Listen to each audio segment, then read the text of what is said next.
അവർക്ക് ആവശ്യത്തിലധികം ഇമ്പോർട്ടൻസ് നമ്മൾ പലപ്പോഴും കൊടുത്തു. അവരെ കാണിച്ച് അവർക്ക് രണ്ടു കൂട്ടരോട് ദേഷ്യം വരുന്ന തുടങ്ങുന്നുണ്ടാവും. അവർ രണ്ടു കൂട്ടരെയും ഏറ്റവും പ്രധാനമായിട്ട് മരിച്ചുപോയ ലോഹിതദാസ് ആരുടെയാണെന്ന് ഓർക്കുന്നില്ല, ഒരാളുടെ നന്നായിട്ട് പാട്ട് പാടുന്ന ഒരാളുടെ മോൻ.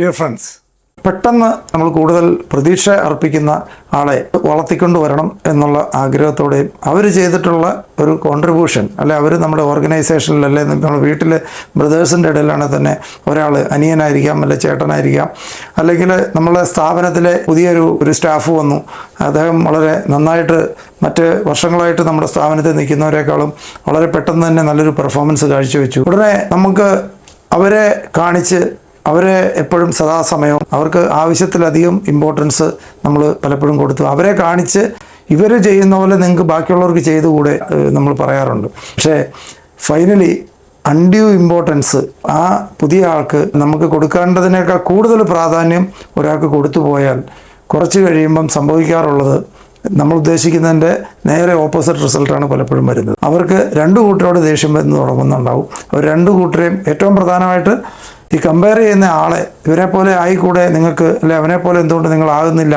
അല്ലെങ്കിൽ അയാൾ എന്ത് ചെയ്തു കഴിഞ്ഞാലും അയാളെ അപ്രീഷിയേറ്റ് ചെയ്തുകൊണ്ടിരിക്കുക, അയാൾ എന്ത് ചെയ്താലും അയാളുടെ പെർഫോമൻസ് കണ്ടോ, അയാളെ കണ്ടുപിടിക്കേണ്ട, അയാൾ കണ്ടോ രാവിലെ നമ്മളെ കൃത്യമായിട്ട് കാര്യങ്ങൾ അറിയിക്കും, കറക്റ്റ് ടൈമിൽ എത്തും, പറഞ്ഞതാണ്, അല്ലെങ്കിൽ ഓഫീസ് ടൈം അല്ലെങ്കിൽ ഉത്തരവാദിത്തപ്പെട്ടൊരു കാര്യം ഉണ്ടെങ്കിൽ അത് തീർന്നിട്ടേ അന്ന് രാത്രിയിൽ ഉറങ്ങുള്ളൂ.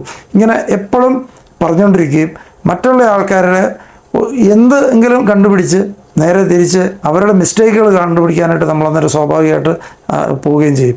എന്ത് പറഞ്ഞാലും അവരെ അപ്രീഷിയേറ്റ് ചെയ്യാതിരിക്കുകയും ഇവരെ ഒരാളെ അപ്രീഷിയേറ്റ് ചെയ്തുകൊണ്ടിരിക്കുകയും പൊക്കിക്കൊണ്ടിരിക്കുകയും ഏത് സമയത്തും അദ്ദേഹത്തെ എല്ലാവരുടെയും മുമ്പിലും വലിയ ആളായിട്ട് ചിത്രീകരിക്കുകയും ചെയ്തു കഴിയുമ്പം ഗ്രാജുവലി സംഭവിക്കുന്നത് ബാക്കിയുള്ള മുഴുവൻ ആൾക്കാരും ഇത് ചെയ്യുന്ന ബോസിനോട്, അല്ലെങ്കിൽ ബിസിനസ് ഓണറോട്, അല്ലെങ്കിൽ വീട്ടിലാണെങ്കിൽ പേരൻസിനോട് ഇവർക്കൊരു ദേഷ്യം. മരിച്ചുപോയ ലോഹിതദാസ് ആരുടെയാണെന്ന് ഓർക്കുന്നില്ല, ഒരാളുടെ നന്നായിട്ട് പാട്ട് പാടുന്ന ഒരാളുടെ മോൻ പാട്ട് പാടാൻ തുടങ്ങി എന്ന് അദ്ദേഹത്തിനോട് പറഞ്ഞപ്പം, നന്നായിട്ട് പാടുന്നുണ്ട് മോൻ എന്ന് പറഞ്ഞപ്പം അദ്ദേഹം ലോഹിതദാസ് കൊടുത്ത അഡ്വൈസ്, തിരിഞ്ഞു നോക്കരുത്, അവൻ പാട്ട് പാടുന്ന ശ്രദ്ധിക്കാനേ പാടില്ല, ഒരക്ഷരം പറയരുത്, ആരുടെ മുമ്പിലും അയാളെ പാട്ടുകാരൻ നന്നായിട്ട് പാടുന്നുണ്ടെന്നും പറഞ്ഞ് ഇൻട്രൊഡ്യൂസ് ചെയ്യരുത്, എന്നോട് പറഞ്ഞത് കുഴപ്പമില്ല, വേറൊരാളോടും പറയരുത്, തന്നെ വളരട്ടെ.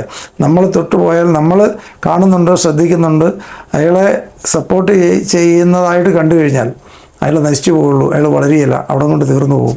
ഇതാണ് ഏറ്റവും പ്രധാനപ്പെട്ട് നമ്മൾ പഠിക്കേണ്ടത്. അതുകൊണ്ട് നമ്മുടെ വീട്ടുകളിലും നമ്മുടെ ഓർഗനൈസേഷനിലും നമ്മുടെ സ്ഥാപനങ്ങളിലെല്ലാം നമ്മൾ വളരെ സൂക്ഷിച്ചു വേണം പുതിയ ആൾക്കാരെ ഒരു കാരണവശാലും ഒരാൾക്കും അൺഡ്യൂ ഇമ്പോർട്ടൻസ് കൊടുക്കാൻ പാടില്ല. അത് അവരുടെയും നമ്മുടെയും നാശത്തിലേക്ക് അവസാനം സംഭവിക്കുകയുള്ളൂ. Okay, thank you.